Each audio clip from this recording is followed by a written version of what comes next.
Bienvenue dans la Pause Café, le podcast qui aide les indépendantes à comprendre l'entrepreneuriat et le web.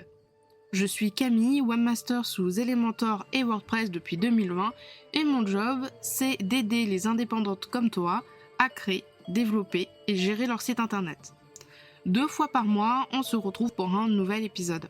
Alors installe-toi confortablement, prends un petit café et je te souhaite une très bonne écoute.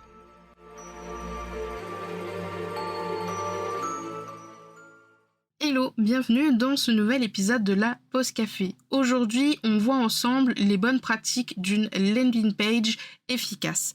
On va voir c'est quoi, à quoi ça sert, quels sont ses objectifs et les avantages d'une bonne landing page. Et on va également voir, comme le nom l'indique, les bonnes pratiques pour la rendre entre guillemets irrésistible. Alors, on va commencer déjà par le premier point, c'est quoi une landing page et à quoi ça sert? Alors, une landing page, c'est également appelé une page d'atterrissage ou une page de destination. Globalement, c'est une page web qui est créée dans le but de convertir les visiteurs soit en lead, par exemple si tu souhaites que les gens s'inscrivent dans un lead magnet, soit directement de les convertir en clients. Contrairement aux pages d'accueil classiques traditionnelles, elles sont conçues pour être très ciblées et orientées vers une action spécifique. Elles comportent souvent des éléments comme des appels à l'action, des formulaires d'inscription ou tout simplement un bouton d'achat. Comme je te le disais, une landing page, ça a principalement, on va dire pour moi, 2 objectifs. Le premier objectif, c'est de capturer des leads qualifiés.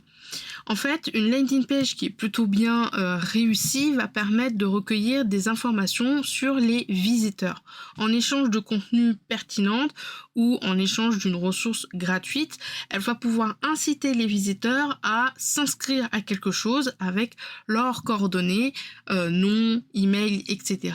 Et puis après, ça va être tout le processus chouchoutage, séquence mail, etc. qui va transformer ces visiteurs en clients, qui va essayer de les convertir ensuite en clients.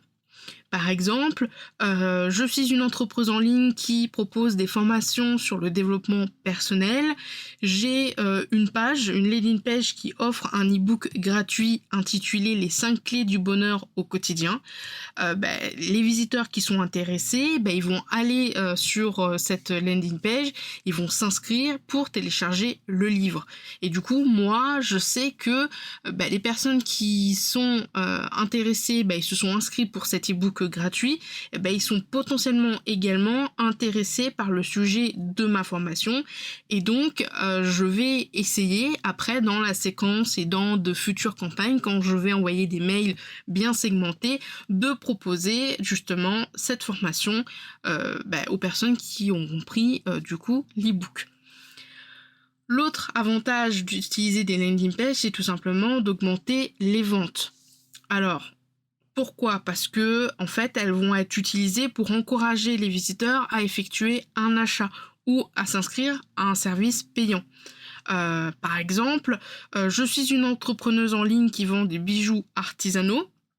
Je vais créer une landing page pour mettre en valeur, une collection exclusive, par exemple, de colliers. Sur la page de la landing page, je vais par exemple proposer une réduction spéciale aux visiteurs qui achètent un collier, durant le mois d'août, imaginons. Cette offre, en fait, va permettre aux visiteurs de passer à l'achat rapidement et ça va booster les ventes sur une courte durée, certes, mais ça va booster les ventes.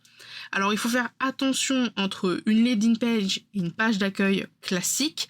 La différence entre les deux, c'est tout simplement leur objectif et leur conception. Dans plusieurs épisodes de podcast, notamment dans l'épisode du jour 2 du challenge « Comment construire une bonne page d'accueil », je te mettrai le lien de cet épisode si tu veux en savoir plus sur les pages d'accueil. J'ai souvent cette image de la page d'accueil, c'est un peu la porte d'entrée finalement de ta boutique, de ton site internet. En fait, elle est conçue pour présenter une vue d'ensemble de ton entreprise, de tes services et de tes produits. C'est vraiment la vitrine avec la porte d'entrée. A contrario, la landing page, elle est créée délibérément pour guider tes visiteurs vers une action spécifique, soit une inscription à une liste diffusion, soit à l'achat d'un produit, soit au téléchargement d'un contenu en particulier. Donc la différence entre les deux, elle est assez subtile. C'est vrai que souvent on aurait tendance à confondre un petit peu les deux, mais non, il y a vraiment deux objectifs.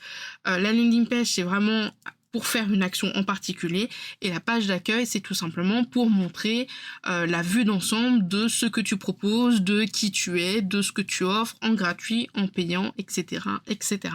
Alors maintenant, on va voir un petit peu les bonnes pratiques pour avoir une landing page réussie. Pour certaines bonnes pratiques, je t'ai mis des exemples. Pour d'autres, il n'y a pas forcément d'exemples. La première bonne pratique, c'est tout simplement le ciblage et la segmentation du public.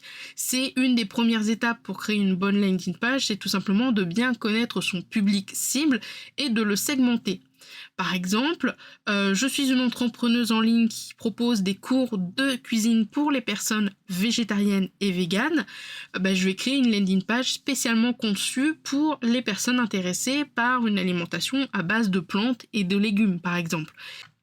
Et puis sur cette page, je vais peut-être mettre en avant des recettes végétariennes populaires, faciles à faire, et pourquoi pas aussi un appel à l'action pour aller télécharger un e-book gratuit qui donne 10 recettes exclusives à ceux qui s'inscrivent par exemple à ma newsletter. Sur le fait de cibler spécifiquement les personnes végétariennes et véganes, je vais augmenter beaucoup plus mes chances de convertir ces personnes-là, ces visiteurs-là finalement en clients potentiels. Après, peut-être que les gens, quand ils vont télécharger mon e-book ou quand ils vont regarder mes recettes végétariennes, ils vont potentiellement acheter mes cours de cuisine en live, par exemple. Deuxième bonne pratique, c'est avoir une cohérence et une pertinence avec la source de trafic. Alors, la landing page, elle doit être cohérente, forcément, surtout si par exemple tu utilises des publicités, des campagnes d'email ou des liens vers des réseaux sociaux pour attirer le visiteur. Il est impératif que la landing page corresponde du coup au message et à l'offre présentée dans ses sources. Donc fais extrêmement attention à tenir à jour ta landing page. Si du jour au lendemain, voilà, tu as un lien qui se modifie ou je sais pas, tu as peut-être le titre de la landing page qui change, pense à bien changer le nom sur tous tes contenus, toutes les publicités, etc., etc.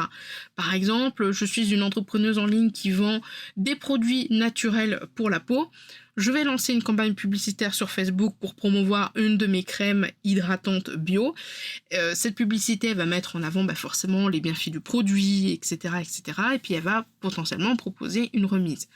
Quand les visiteurs vont cliquer sur l'annonce, il faut qu'ils soient redirigés vers la landing page forcément, mais qui contiennent les mêmes informations et que l'offre de la remise soit bien visible.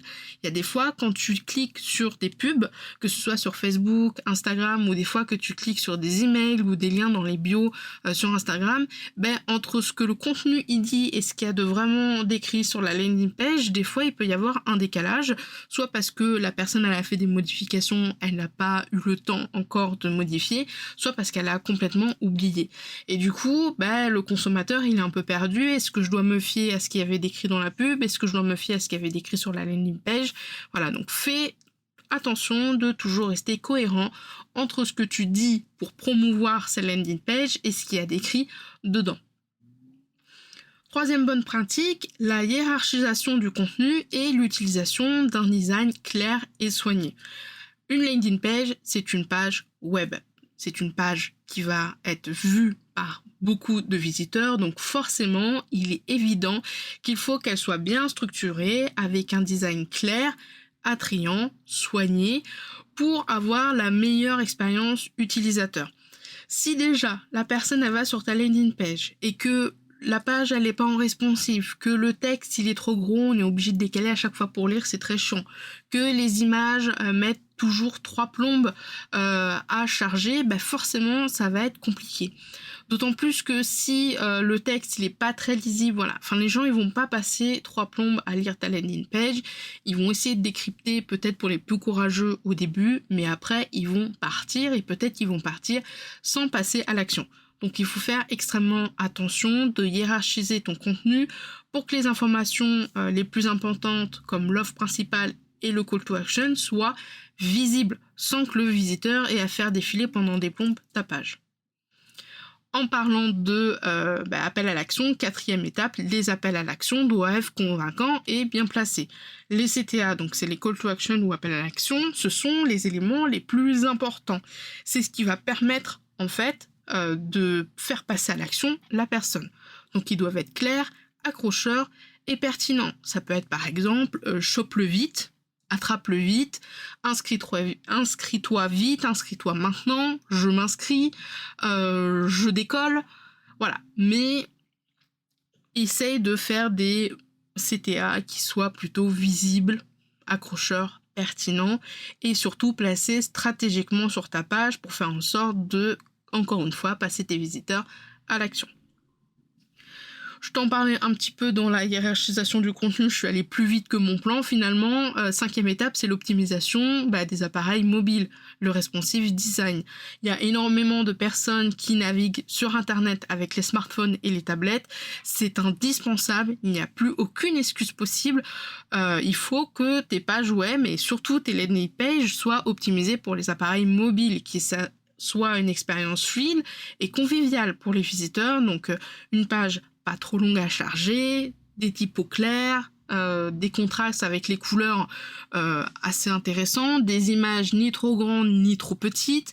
Bref, il faut vraiment faire en sorte que tout soit parfait pour tous les appareils finalement. Sixième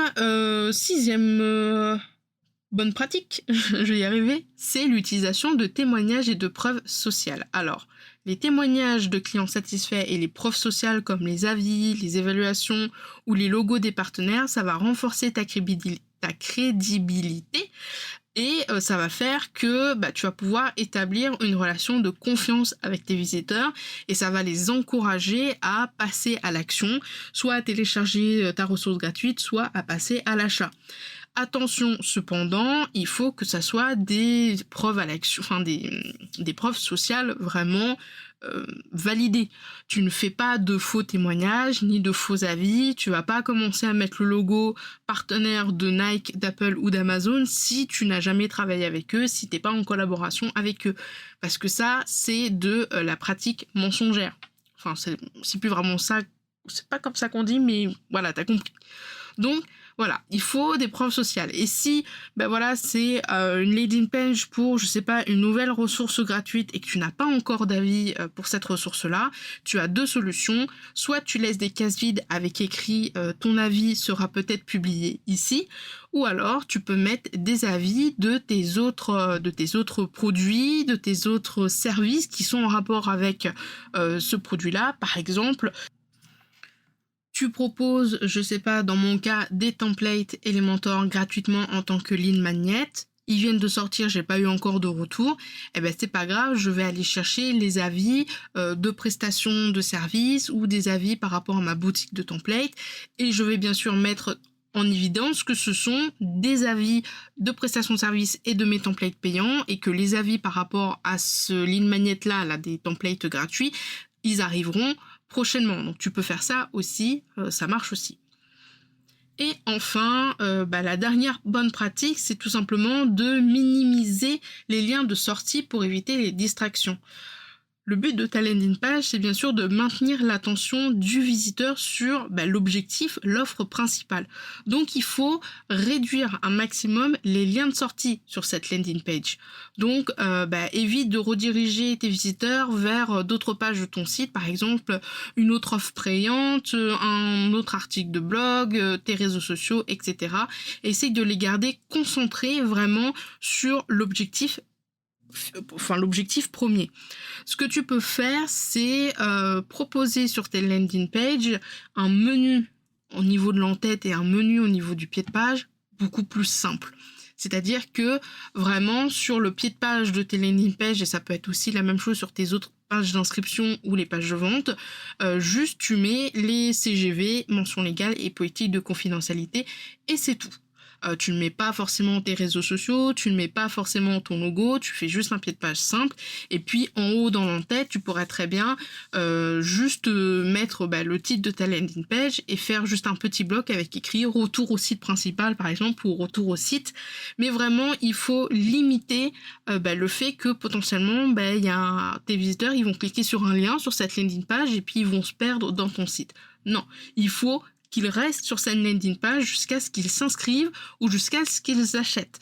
Donc pour ça, il faut essayer de les garder dessus un maximum et il ne faut pas leur proposer d'aller autre part. Parce que s'ils vont autre part, il y a forcément au moins 2 chances sur 3 pour qu'ils reviennent jamais sur ta landing page parce qu'ils vont passer à autre chose. Et voilà pour cet épisode de podcast, j'espère qu'il t'aura plu.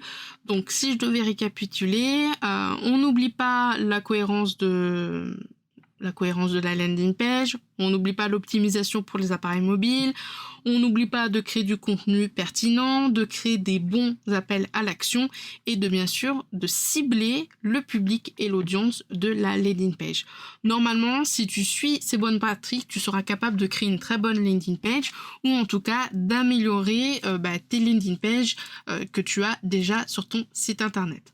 Au cours de cet épisode, je t'ai parlé d'autres épisodes de podcast, donc comme d'habitude, ils seront soit dans les chapitres, soit directement dans la description de cet épisode-là. Sur ce, moi je te laisse, je te souhaite une très bonne journée et une très bonne après-midi. On se retrouve dans un prochain épisode de la Pause Café. Salut! Tu as aimé cet épisode et tu ne veux pas rater les prochains? Alors abonne-toi à la Pause Café sur la plateforme de ton choix. Et si la Pause Café te plaît, n'hésite pas à me laisser un avis et une note sur Apple Podcast pour le faire découvrir à d'autres entrepreneurs. Si tu n'as pas Apple Podcast, pas de souci, tu peux le partager autour de toi en me mentionnant avec @CamilleDavidP15. Sur ce, je te souhaite une très bonne journée, une très bonne semaine et je te dis à la prochaine dans un prochain épisode. Salut!